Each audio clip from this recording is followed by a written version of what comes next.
Welcome to the deep dive. Today, we're really getting into the nuts and bolts of the justice system. Usually, we focus on judges, courtrooms, but what about the very first step, the admin staff, the court registry, the prothonotary? They're the gatekeepers, aren't they? Absolutely crucial. They really are. Indispensable. If you think about it, justice relies on impartial judges, sure, but it equally relies on impartial administrators. The process starts there. The integrity of the whole system. It depends on that first interaction, that filing being handled fairly. And that's exactly where our sources take us today. We've got some, well, pretty explosive and very detailed material.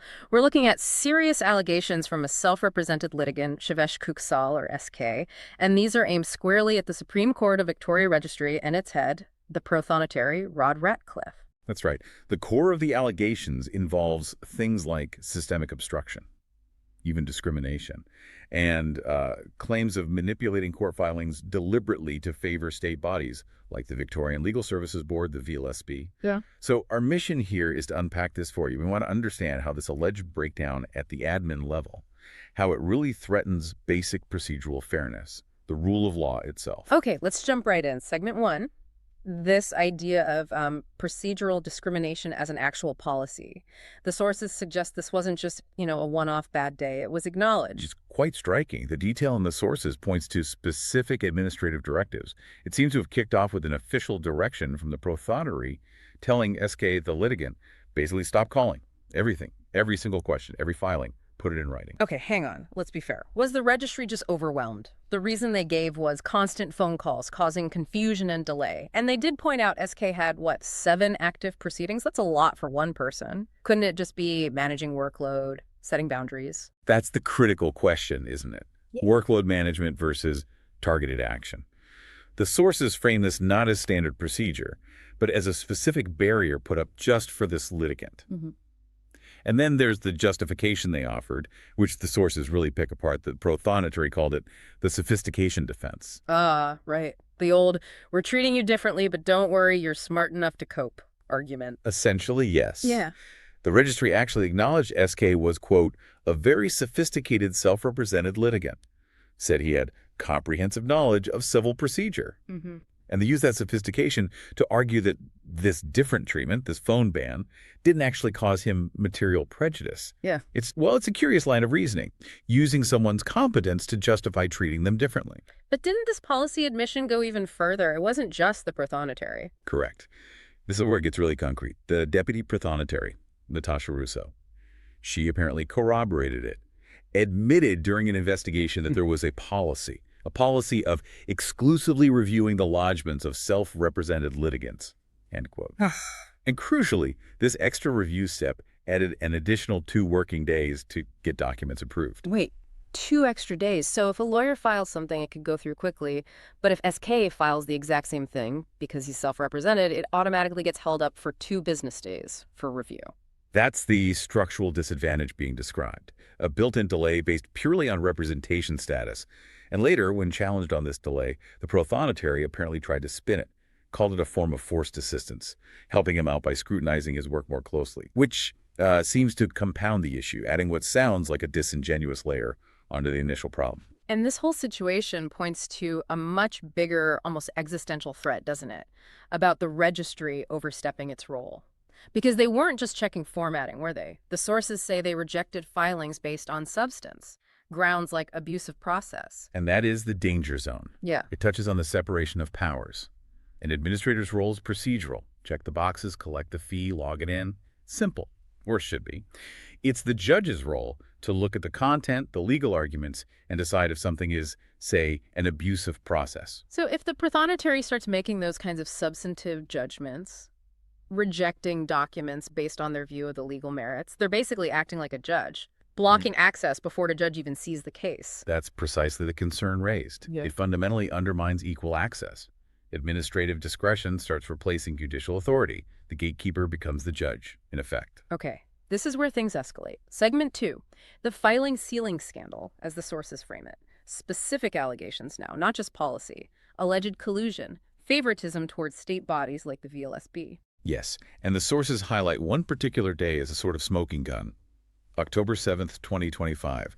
The contrast in treatment on that single day is presented as key evidence. Okay, walk us through it. What happened on October 7th? Right. So SK files a summons, early morning about 9:45 a.m. It gets rejected, then rejected again, all day long.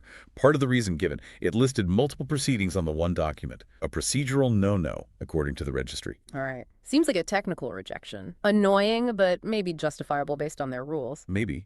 Except, later that same evening, the VLSB files its own documents, including an affidavit and submissions that also listed, and this is the crucial bit, several proceedings on the same document. The very thing SK's summons was rejected for, but the VLSB documents, they weren't rejected. They were accepted, sealed, and served in less than 7 minutes. 7 minutes.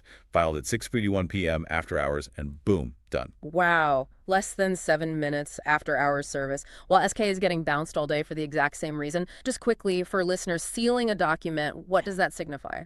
Sealing is the official acceptance by the court. The document gets the court stamp, it's formally filed, becomes part of the official record. It's the moment it legally exists in the proceeding. So that contrast instant sealing for the state entity, repeated rejection for the self-represented litigant on identical grounds, is presented as, well, proof.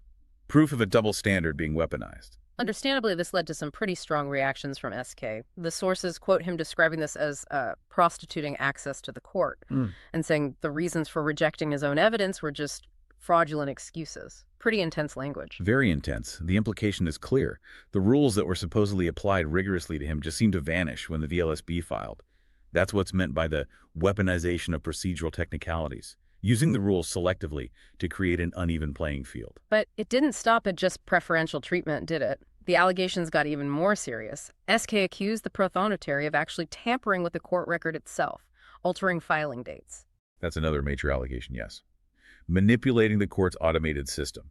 Specifically, the claim is that an affidavit's filing date was changed, backdated, from November 15th, 2024, all the way back to June 28th, 2024. That's a huge change. Months difference. It is. And if true, it strikes at the very foundation of the legal process. The court record is supposed to be immutable, sacrosanct. It's the official, verifiable timeline.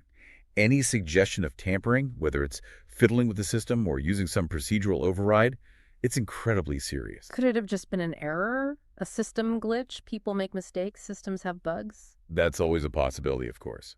But the sources suggest the litigant believed this specific date change wasn't random, that it served a strategic purpose within the ongoing cases. So, the allegation leans towards deliberate manipulation, not just a typo or a glitch. And when you connect that alleged act back to the claims of preferential treatment, well, it strengthens the overall picture of the registry, potentially compromising records for tactical reasons.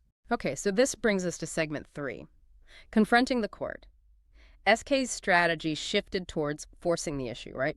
Filing appeals based on apprehended bias. Exactly. Trying to argue that the whole process was tainted because of the administrative conduct. And this involved communications that were, let's say, exceptionally forceful. Forceful is one word for it. The sources detail some really vitriolic language filed directly with the court. Accusations of atrocious conduct, perversion of the course of justice, even directly asking the prothonotary about the going rate to prostitute access to the court services. Wow. Yes, the language was extraordinarily blunt, filed on the public record. Now, normally language like that sent to court officials would get you into serious trouble, contempt charges, sanctions. But the sources say the Supreme Court, including the judge handling a related hearing, Justice Financio, actually tolerated it. No sanctions. Why? This is a really interesting point. The lack of sanction is significant.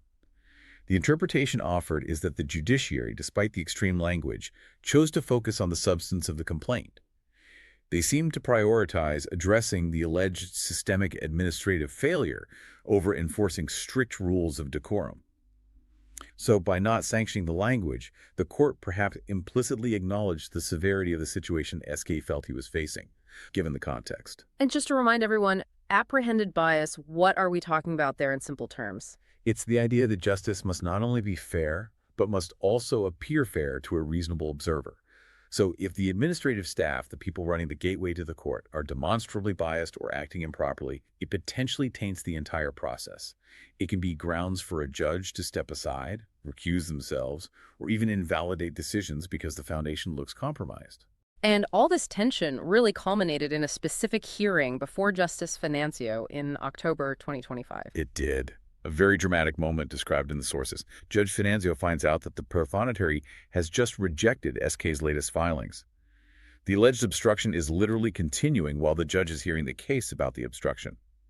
Finanzio apparently expressed immediate concern, and then dictated orders right then and there, orders stating the hearing would proceed anyway, notwithstanding the prothonotary's rejection. So the judge effectively overruled the head administrator publicly right in the middle of a hearing. That's huge. It's a significant intervention, yes, a direct judicial override of an administrative decision in real time.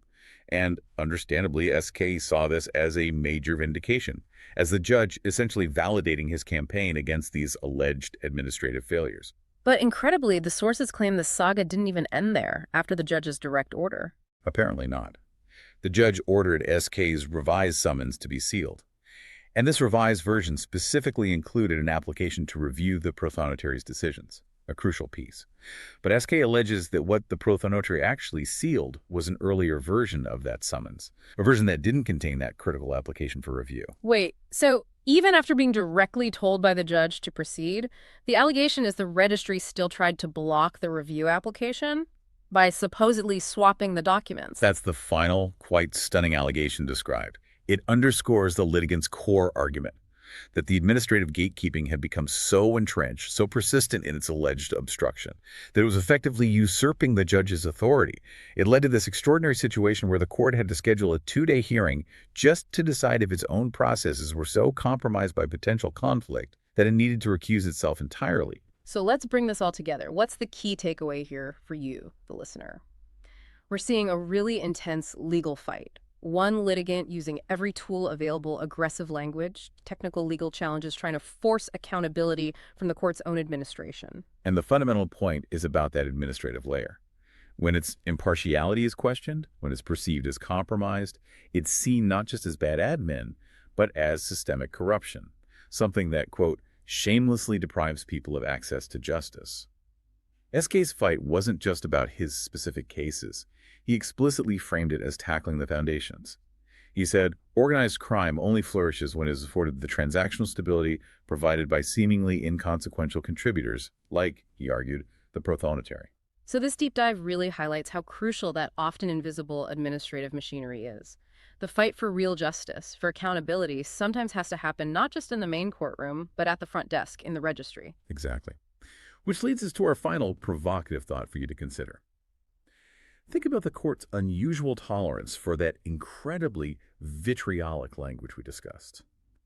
Language directly accusing the prothonotary of being transparently corrupt, allowed to stand on the official court record without apparent sanction. What might that judicial tolerance, that decision not to punish normally unacceptable language, suggest about how seriously the court itself viewed the underlying administrative conduct SK was railing against? What does it imply about the depth of the problem they were trying to untangle?